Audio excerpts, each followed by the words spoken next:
bagaimana strategi mereka para pedagang itu beradaptasi dengan kondisi hari ini. Benar kan? Iya. Judul terakhir itu apa? Kamu? Judul yang diajukan pertama itu adaptasi pedagang konvensional di tengah perkembangan online shop. Tapi itu sama dosen. Dosen itu lebih ke arahnya kuliner. Tapi kalau saya kurang sepakat. Kenapa, Kak? Karena itu kan disarankan sama dosen nasi kuning, sedangkan nasi kuning itu dia maksudnya dosen nasi kuning yang jualan-jualan di pinggir jalan itu loh. Kalau pagi-pagi itu ya? Iya, sedang.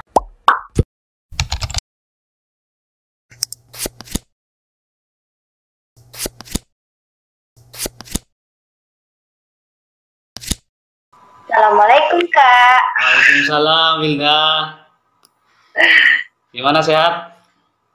Alhamdulillah. Habis pulang kampung? Jauh pulang kampung dari tempat kampus? 3 jam. Lumayan ya? Lumayan. Pakai apa kalau dari sana? Pakai motor, pakai kendaraan umum?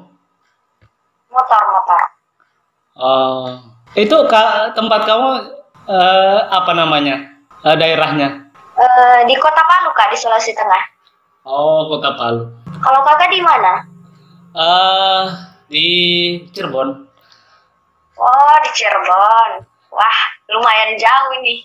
Cirebon itu masuk Jawa Barat, tapi sudah perbatasan sih. Maksudnya perbatasan antara Jawa Barat sama Jawa Tengah.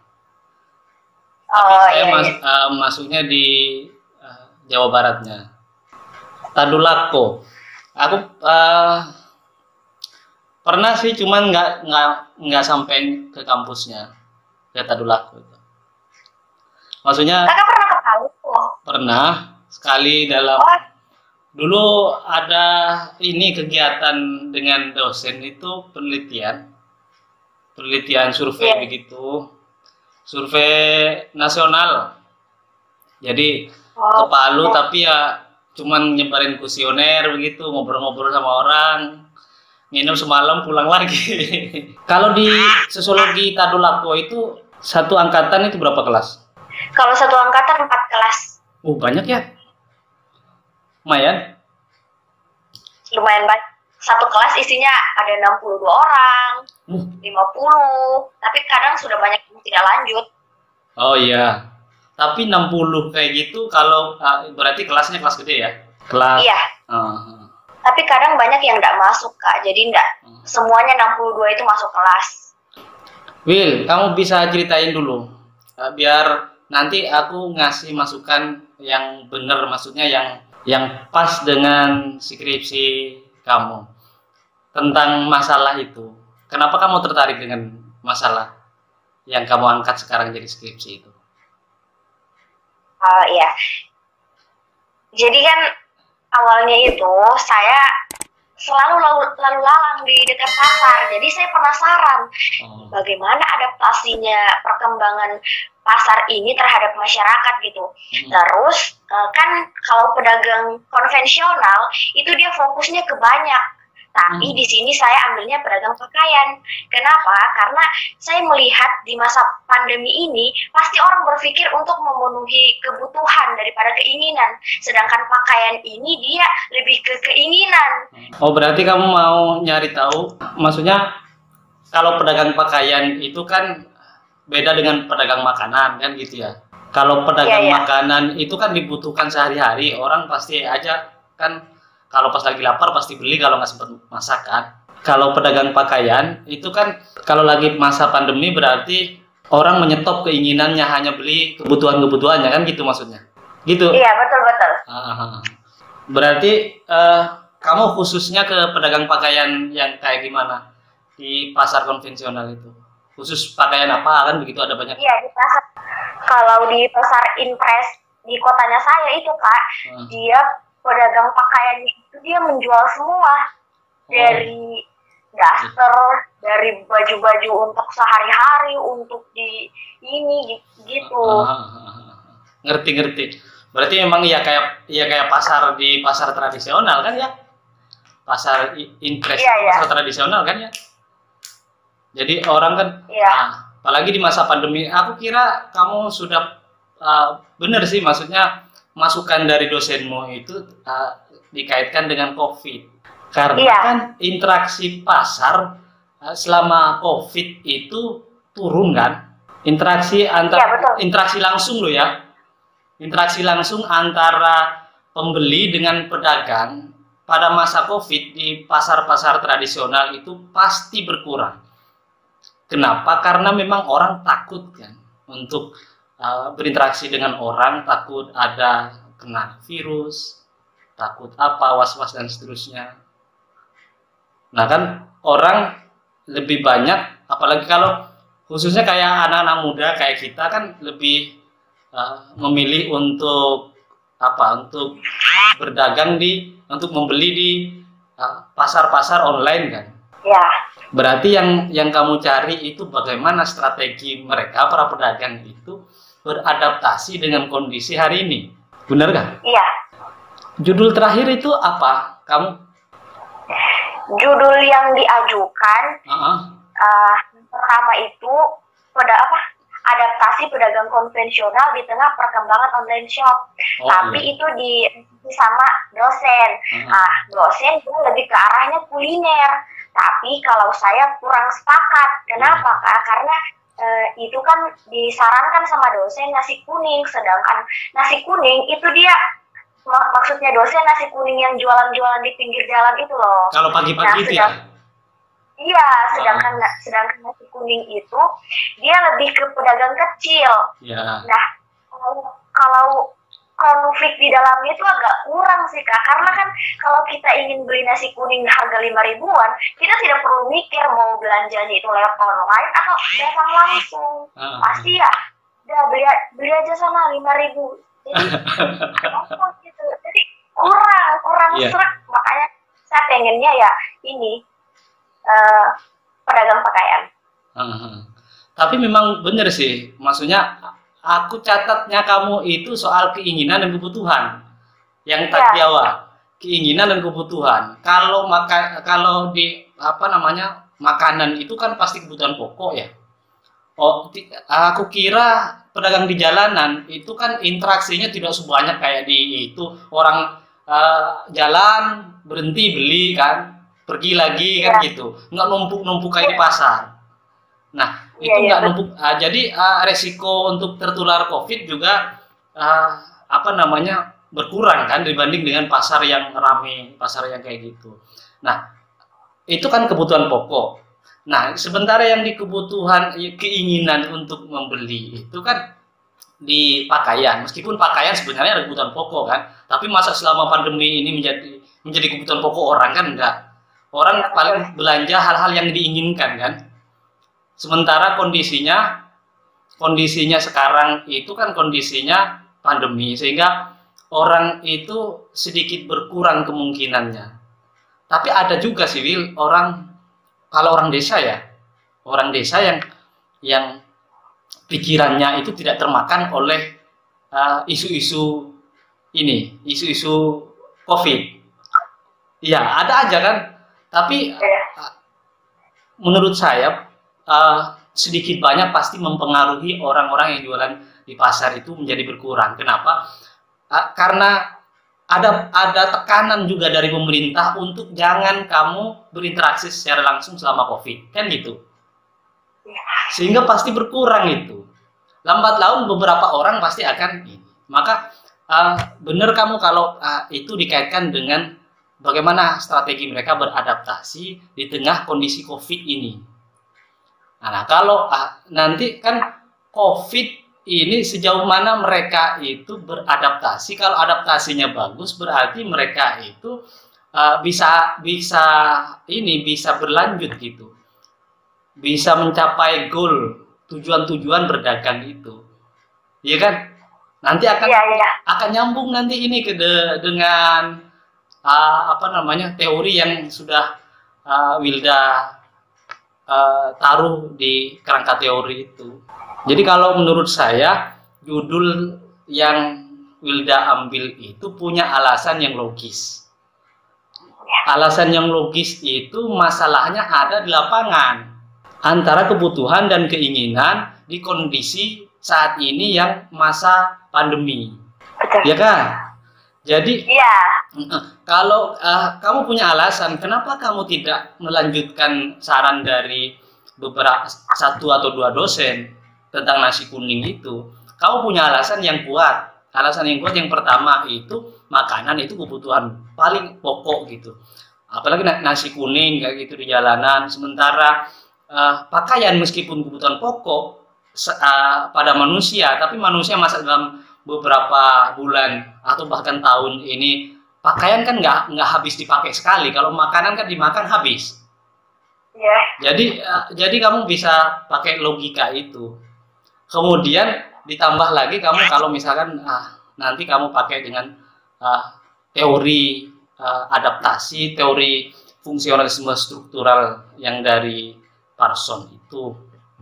Jadi sudah sesuai sih menurut saya antara judul itu kan diramu diangkat dari masalah pengalaman kamu, ya kan? Pengalaman maksudnya pengalaman apa yang kamu lihat sehari-hari, kemudian kamu rangkai jadi judul, kemudian ketemulah teori yang tepat, bener kan? Betul. Jadi rata-rata sih termasuk saya dulu ngambil judul skripsi itu tentang seks dan ritual yang nyatu dalam satu momentum ada satu Parangkusumo di Jogja, Parangkusumo Parangtritis, kemudian ada di Sragen, Gunung Kemukus namanya. Di situ itu orang kalau mau ritual minta pesugihan lah, itu ritual di situ syaratnya berhubungan seks dengan bukan dengan suami istri, tapi kesepakatan laki-laki dan perempuan yang sama-sama berdagang, sama-sama berusaha gitu. Itu sampai sekarang masih eksis. Nah, saya itu berangkat dari pengalaman saya sehari-hari. Maksudnya apa yang saya lihat di lapangan gitu. Karena waktu itu saya diajak sama dosen praktik penelitian sosial.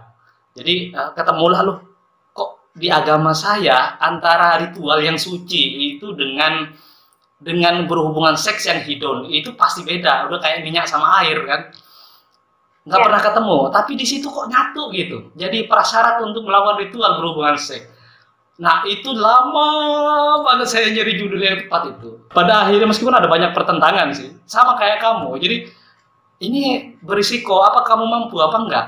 Bagaimana pakai teorinya, bagaimana metodenya? Itu rumit. Jadi hampir 1,5 tahun saya nyusun itu. Ya meskipun pada akhirnya saya juga nggak puas sih. Jadi saya itu meneliti skripsi itu lama. Sama kayak kamu juga mengalami kritikan macam-macam gitu. Tapi saya bertanggung jawab untuk skripsi saya karena saya punya alasan-alasan logis. Yang terpenting itu adalah masalah itu kamu bisa bisa kamu berikan alasan, asumsi, referensi yang itu memperkuat nanti. Jadi alasan pengalaman kamu tadi itu ada referensinya, ada rujukannya sehingga itu layak diteliti. Nah, nanti kan teorinya sudah jelas, kemudian metodenya sudah jelas. Sebenarnya itu tinggal kamu tuliskan, tinggal kamu konsisten.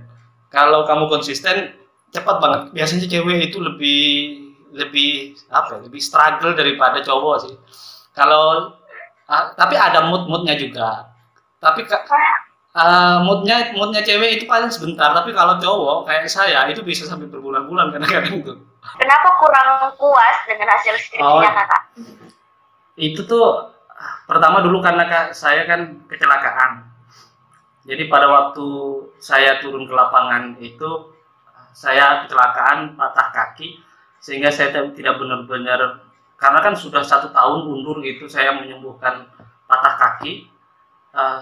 Kemudian saya balik lagi ke kampus, saya hanya turun ke lapangan karena ada banyak desakan. Udahlah, kamu sudah banyak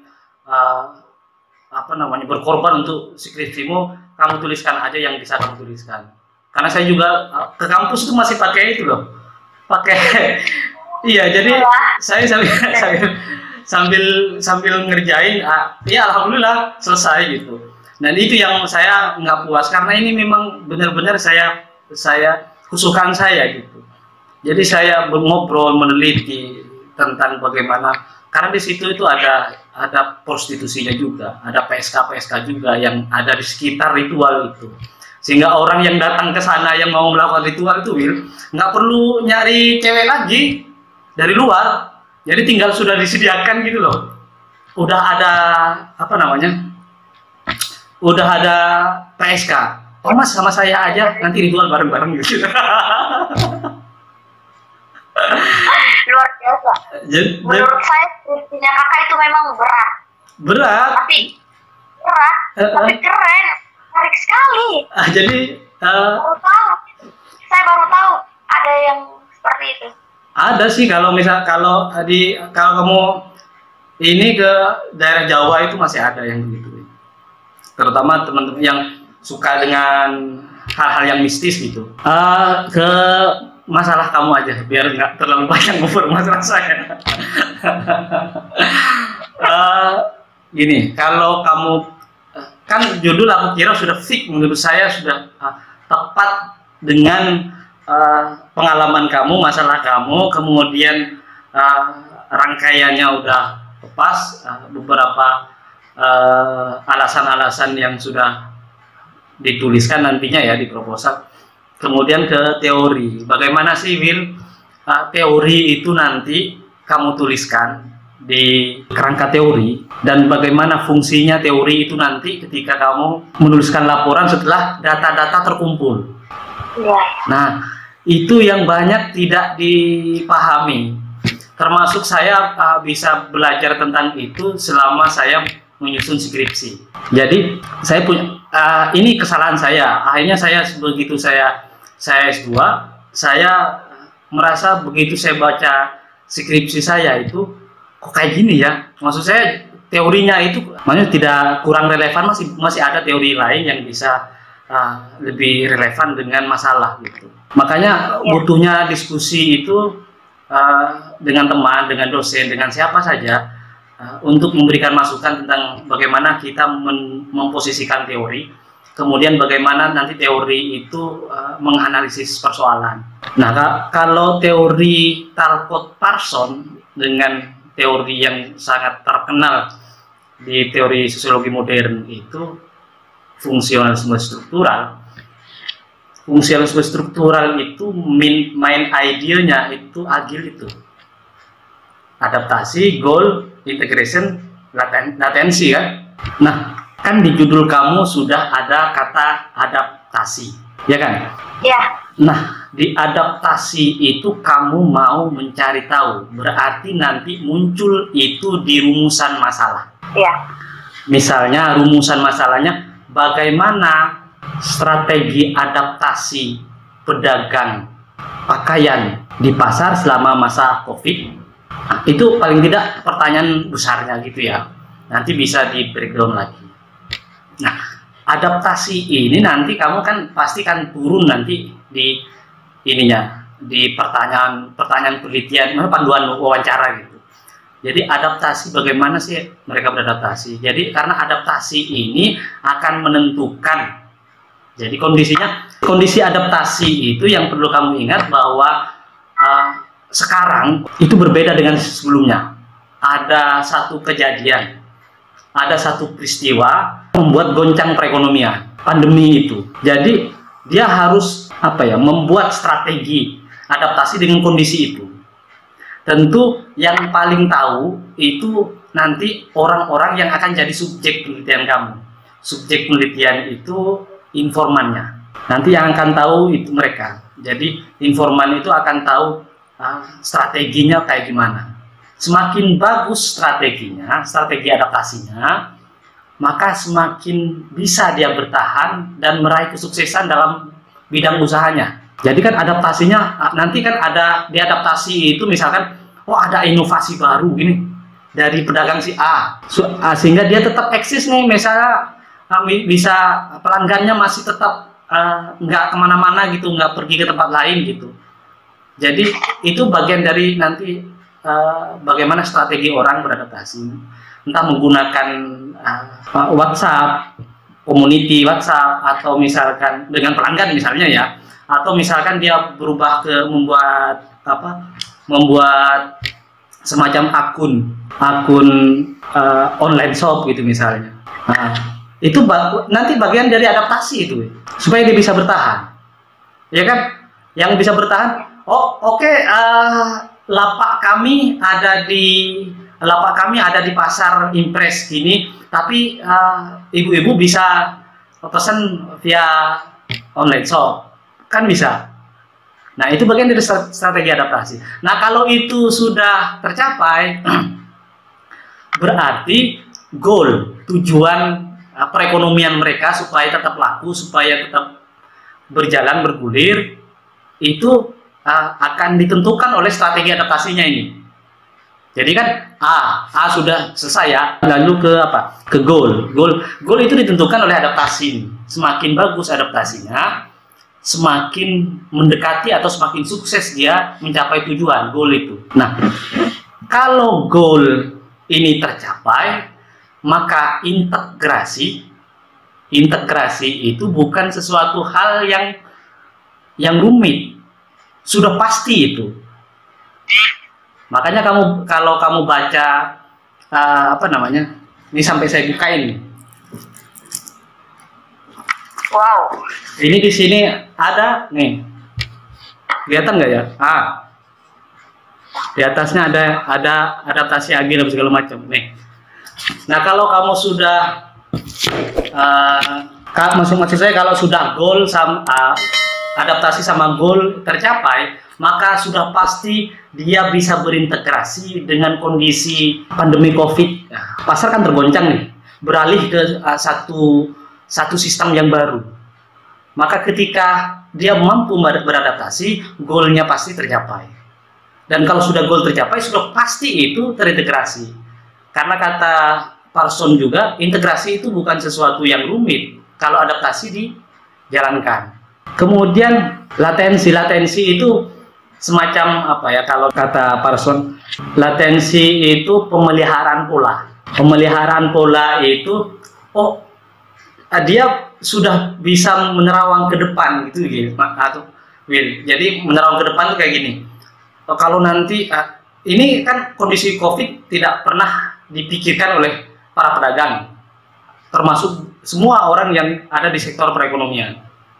Tapi dengan kondisi ini, orang itu kemudian bisa memprediksi kalau suatu hari terjadi begini lagi, saya harus memelihara kayak gimana nih perdagangan. Berarti dia sudah jauh ke depan. Maksudnya jauh ke depan itu strategi-strategi apa? Jadi pemeliharaan pola itu termasuk juga menjaga pelanggan supaya tidak pergi, termasuk juga ada strategi-strategi itu pemeliharaan pola budaya di dalam perekonomian. Jadi AGIL itu nanti kamu akan bagaimana teori ini nanti muncul pertanyaan-pertanyaannya di rumusan masalah dan juga di pertanyaan-pertanyaan panduan-panduan wawancara itu.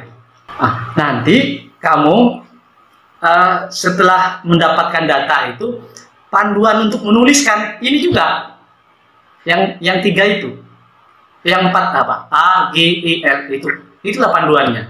Jadi kalau kamu sudah tahu ini udah clear, kamu sudah tinggal nuliskan. Tinggal nyari referensi, tinggal nyari tempat yang enak buat kamu menulis.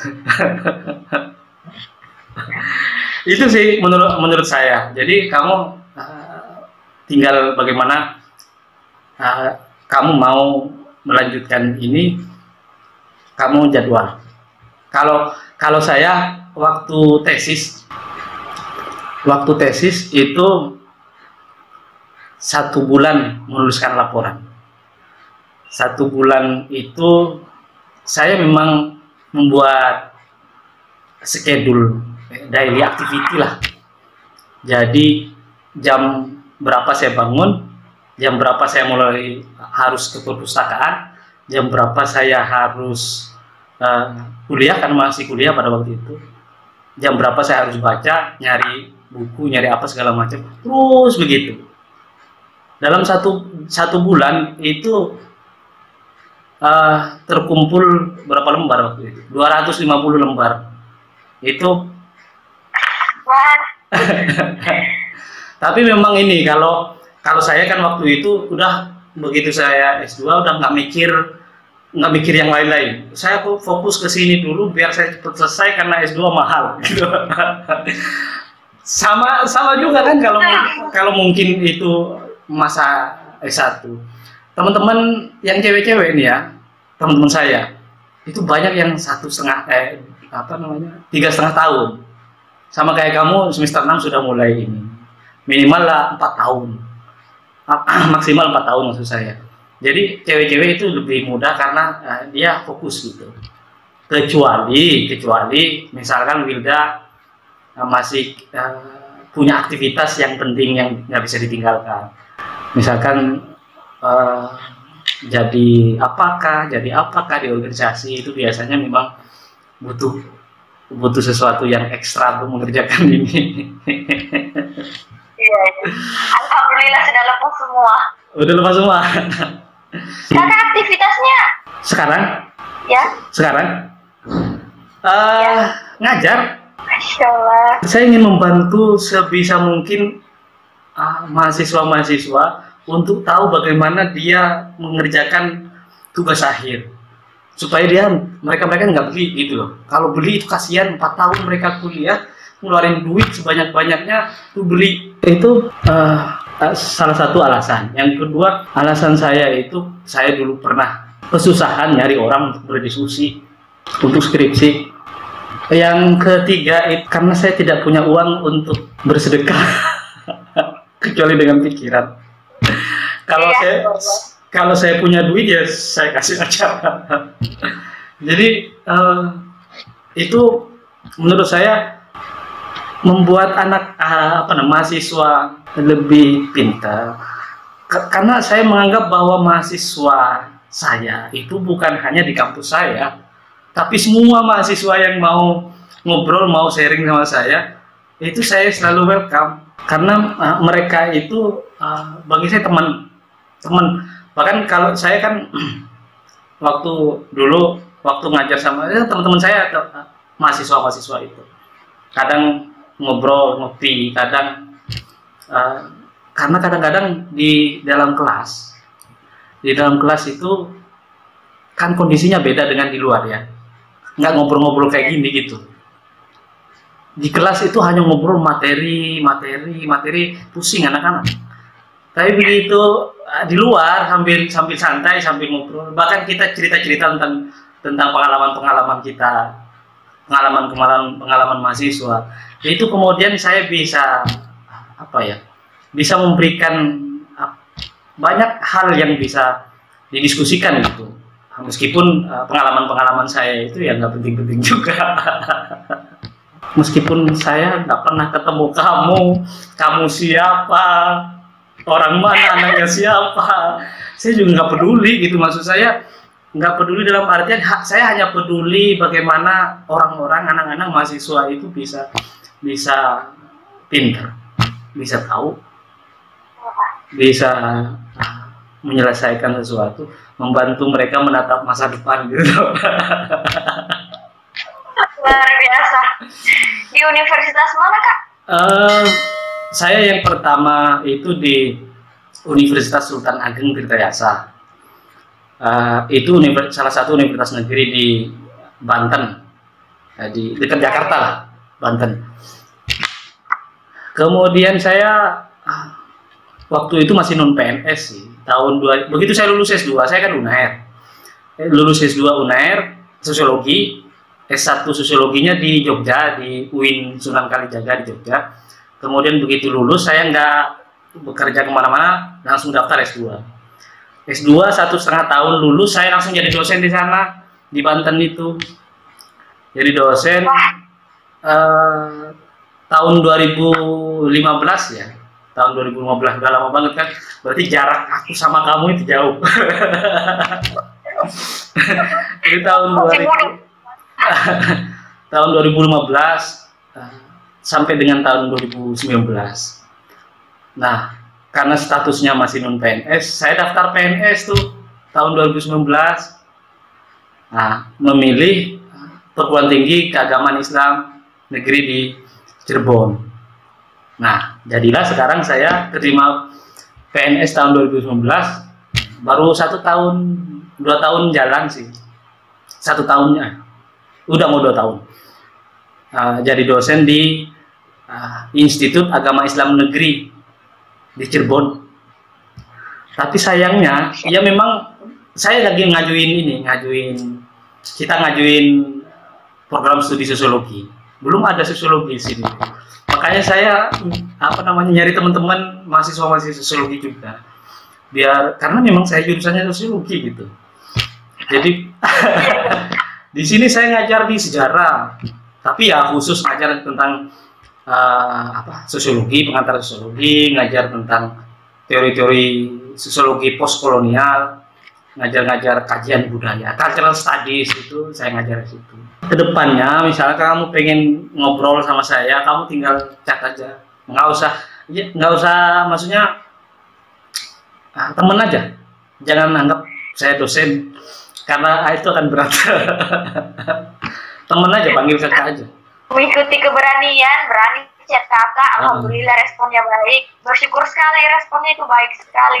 Sampai sekarang lebih sama ilmunya luar biasa sekali. Oke Wil, kalau misalkan nanti kamu butuh ngobrol lagi aja. Atau kalau sebelum saya tutup, kalau kamu ada pertanyaan lagi, tanyain aja.